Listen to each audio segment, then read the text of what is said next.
देश का जो कुछ बुनियादी समस्या लेकर के हम सभी लोग यहाँ पर आए हैं। नेताजी सुभाष चंद्र बोस की जो ऐतिहासिक नारा है दिल्ली चलो की नारा हमने इसलिए दिया था जो हमारा देश में एक दोबारा आजादी की आंदोलन की जरूरत पड़ गया है।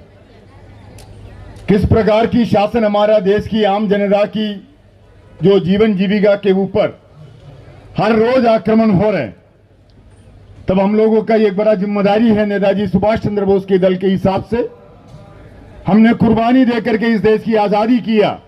इस आजादी को रक्षा करने की जिम्मेदारी भी नेताजी सुभाष चंद्र बोस और पशुमन मुतुरामलिंग तेवर की जो दल है उस दल की जिम्मेदारी है। वो जिम्मेदारी निभाने के लिए हमने दिल्ली चलो की नारा दिया था। इसलिए आप सभी लोगों ने आज दिल्ली के इधर जमीन पर आए हैं।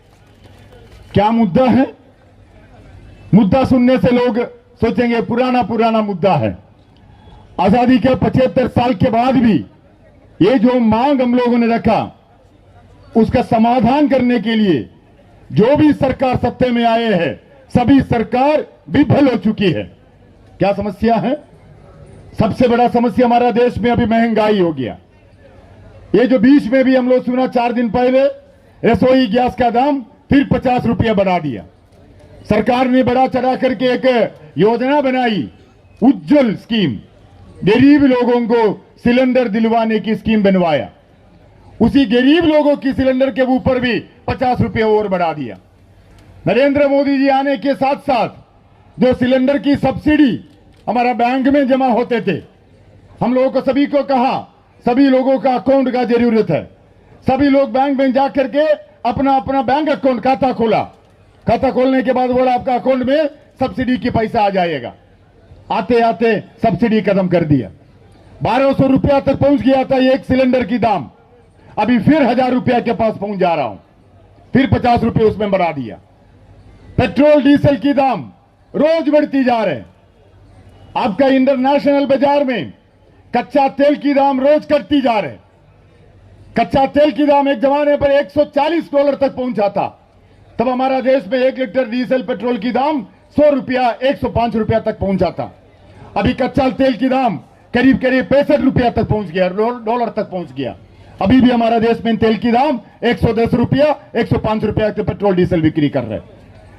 इंटरनेशनल बाजार में क्रूड ऑयल की प्राइस अगर घटती जाएगा तो उसका सुविधा हमारा देश का भी जो कस्टमर लोग हैं उनको भी मिलना चाहिए था, लेकिन नहीं मिल रहा। पेट्रोल डीजल की दाम बढ़ते जाएगा तो सभी सामान की दाम बढ़ते जाएगा। पेट्रोल डीजल में आपका ट्रक की भाड़ा बढ़ेगा, ट्रेन की भाड़ा बढ़ेगा, तो उसी में जो सामान लेके आता जात करते हैं उसका भी किराया बढ़ते जाएगा। वो भी आपका कस्टमर के ऊपर पड़ जाती है। उसको अंग्रेजी में कैस्केडिंग इफेक्ट बोलते हैं। पेट्रोल डीजल की दाम बढ़ेगा तो सभी सामान की दाम बढ़ेगा। हाल में हम लोगों ने देखा जो जीवन रक्षा औषध है उसका दाम भी बढ़ती जा रहा है। आज हमारा देश में ऐसा कोई नुमाइंदा आपको नहीं मिलेगा, सुबह उठकर रात सोने का जाने तक कोई ना कोई एक दवा, कोई ना कोई एक मेडिसिन खाना ही पड़ती है। बड़े बड़े मल्टीनेशनल फार्मास्यूटिकल कंपनीज है, उनके पास जा रहे हमारा जेब की पैसा। दो दवा की दाम बढ़ रहे, खाने की, चावल की, तेल की, दाल की, सब्जी की, सभी की दाम बढ़ती जा रहे। आम जनता कभी भी कोई फ्रूट्स खरीद कर खा भी नहीं सकते हैं। ना एप्पल है, ना ऑरेंज है, ना अंगूर है, कोई कुछ खरीद नहीं पाएंगे। बंगला में बोलता है असुखेर सुख फल। हॉस्पिटल में भर्ती करने के समय कोई खाते हैं, लेकिन वो भी आज खरीद नहीं पा रहे आम जनता। 220 रुपया 240 रुपया 1 किलो एप्पल की दाम बढ़ गया, तो मतलब आम जनता खाएगा? तो सभी की दाम बढ़ती जा रहे। औषध की दाम, खाने का चीज की दाम, पीने का पानी का दाम भी बढ़ती जा रहे।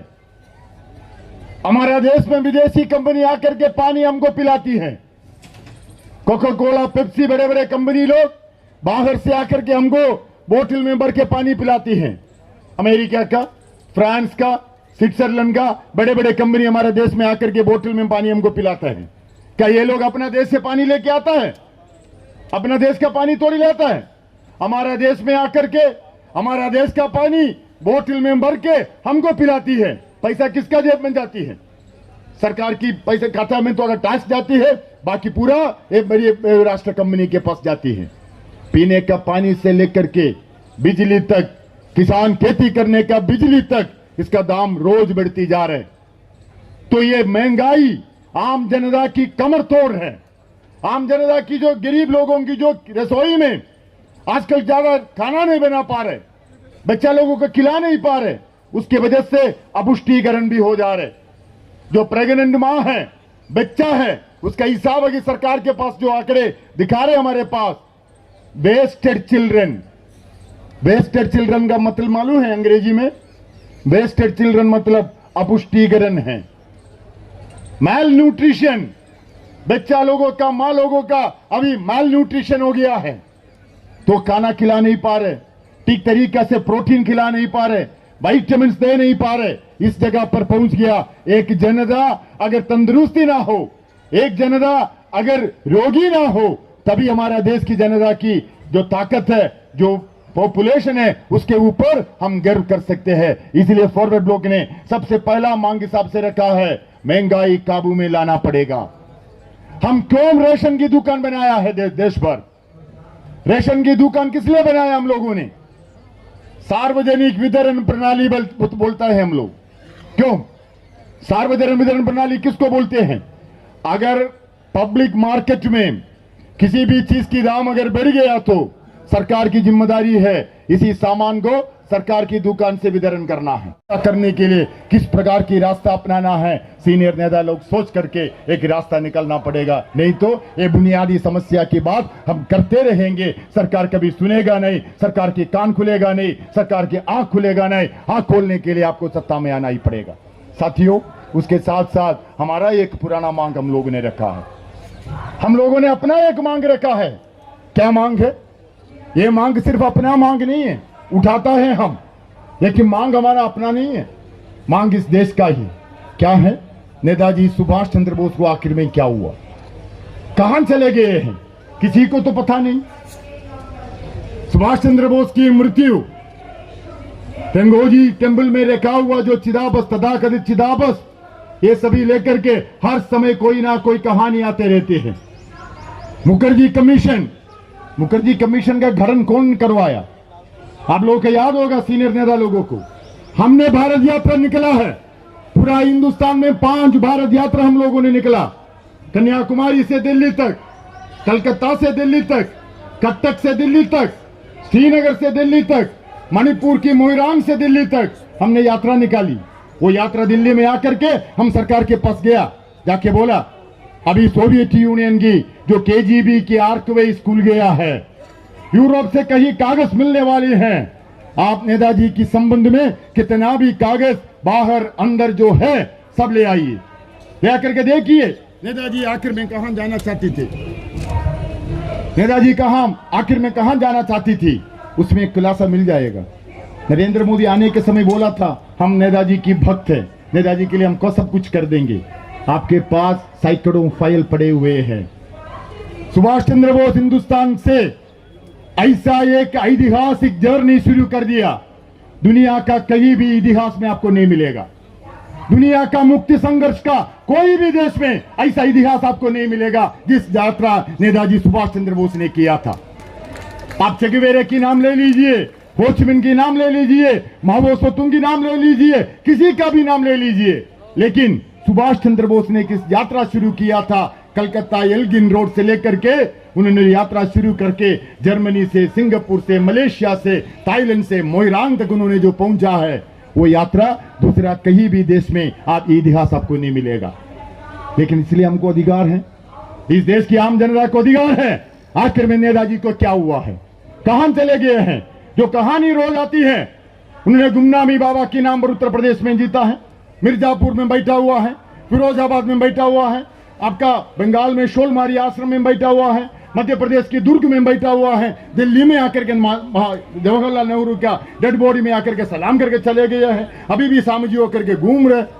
कितना कहानी है ये, कहानी क्यों? नेताजी सुभाष चंद्र बोस को अभी भी डरते हैं हमारा देश की सरकार।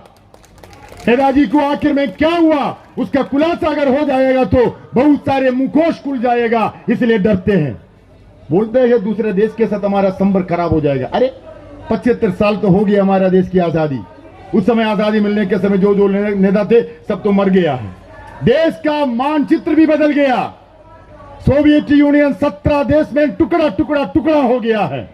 कितने देश 2-3 हो गया है, कितने देश बंटवारा हो गया है, कितने देश की सरकार बदल गई है, कितने देश की सरकार की चेहरा बदल गई है, इनका सभी का आदर्श भी बदल गए हैं। कुछ भी होने वाला नहीं है। सरकार के पास कितना भी फाइल पड़े हैं, सब आम जनता के पास पेश करो।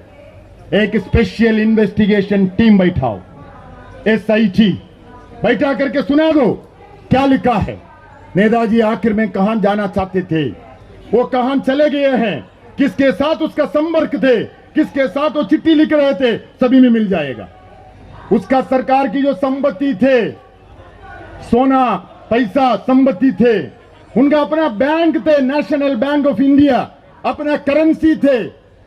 नेताजी को सिंगापुर मलेशिया सब जगह पर सभी लोगों ने अपना सोना की सभी आभरण उसको दिया था। कहां चले गए हैं, देखना चाहिए। वो आखिर में किसके साथ बात किया है, कहां जाना चाहते थे, वो सभी उसके फाइल के अंदर है। इतना सीक्रेट रखने का कोई जरूरत ही नहीं है।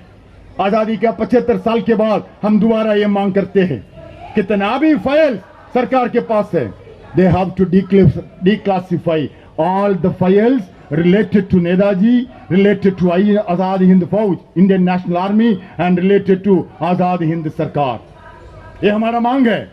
हम जानते हैं ये बात सुनने वाले लोग, सभी सुनने वाले हमको मदद करेंगे, लेकिन मांग उठाने की जिम्मेदारी हमारा ही होती है।